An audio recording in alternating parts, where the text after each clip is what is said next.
It takes all things in any kind and form in on itself and yet remains always itself unalterable, and in the eternal symmetry of its own size.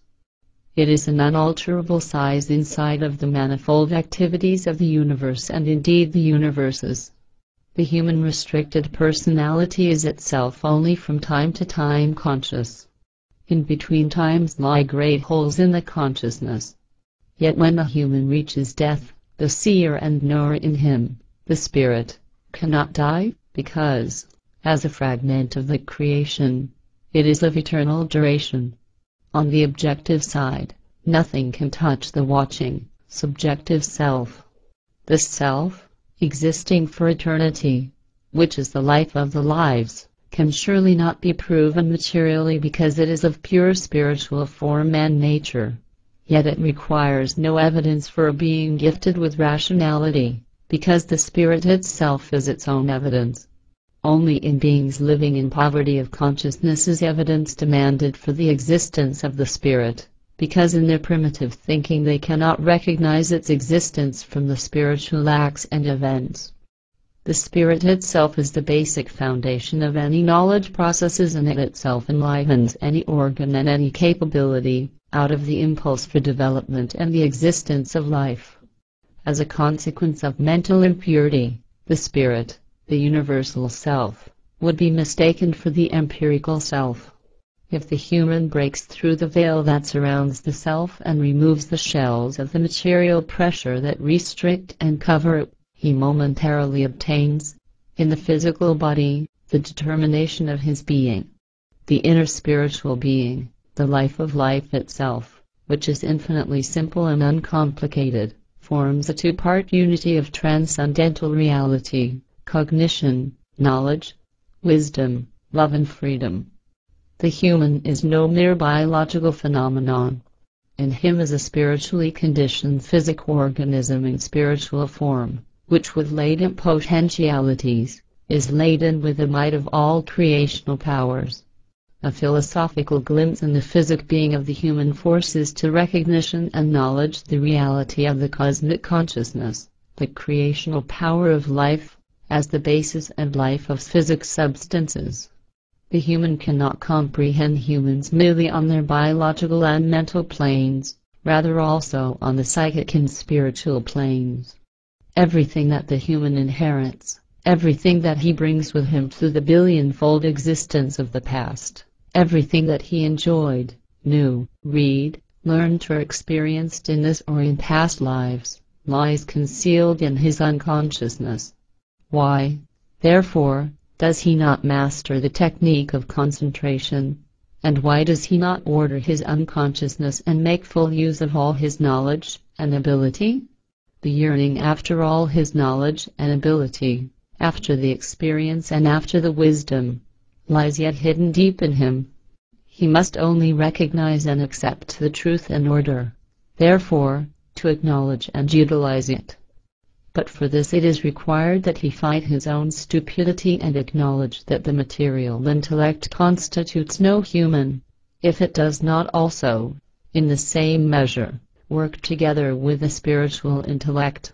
If that happens, and the human recognizes his spirit, the entire abundance of knowledge, wisdom, ability, freedom, love and peace collected in earlier lives comes about again and richly benefits him. Knowledge, might, power, wisdom, freedom and love are the creational inheritance of the absolutenesses, they are the human birthright. It is the center of thoughts, might, power and influence on everything and anything. It certainly has a body, but it is not the body itself. The body is only an instrument and a servant of the spirit. It is its housing, but not its prison. The body is the temple of the radiating spirit, the self-illuminating inner life, the creational self.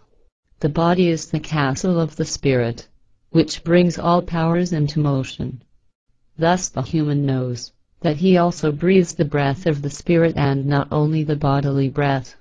The human learns of his spirit only through meditation, through knowing inner contemplation, through deep sinking in the stillest chamber of the spiritual self, and in which he takes the mirror of the inner life directly in view. He may not, however, do it in the form and way as the earth human does who would be led up the garden path by religious deceivers, because this meditation is no spiritual look, rather only a fantasy-filled discharge of the unreal wishes of the imagination. Real meditation in spiritual form requires a gaining of understanding regarding his own being and self, and that one holds both facts before the eyes, that the existence of the eternal reality and truth and the routed in oneness of all manifestations, from the star to the form of the substance, from nature to the spiritual life, are altogether only one in creational balance. Every human is, in his innermost essence, a manifestation of creation, and only therefore is it possible for everyone to become one with the infinite. The contemplation of these truths, of the essential existence of the creational, engenders knowledge and certainty. The direct look at the truth replaces all useless objections. The realization of the truth makes everything clear to the finest detail, and clarifies itself. The life on earth offers the human no complete satisfaction. It is not the entirety. The real finds itself on the other side of the material. The material life serves only as a guide, in order to reach the fine-sided, the spiritual. The material life is only the area of activity that delivers the human conditions and purposes in order to tie relationships together with the spirit and the greatest of all, the creational.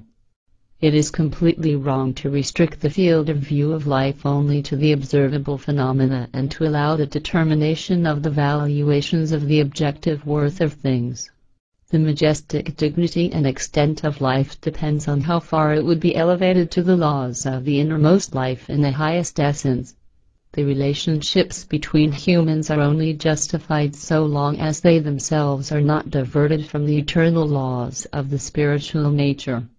Neither social welfare nor national improvements are possible through merely adhering to shadows and flinging the essential substance in the wind.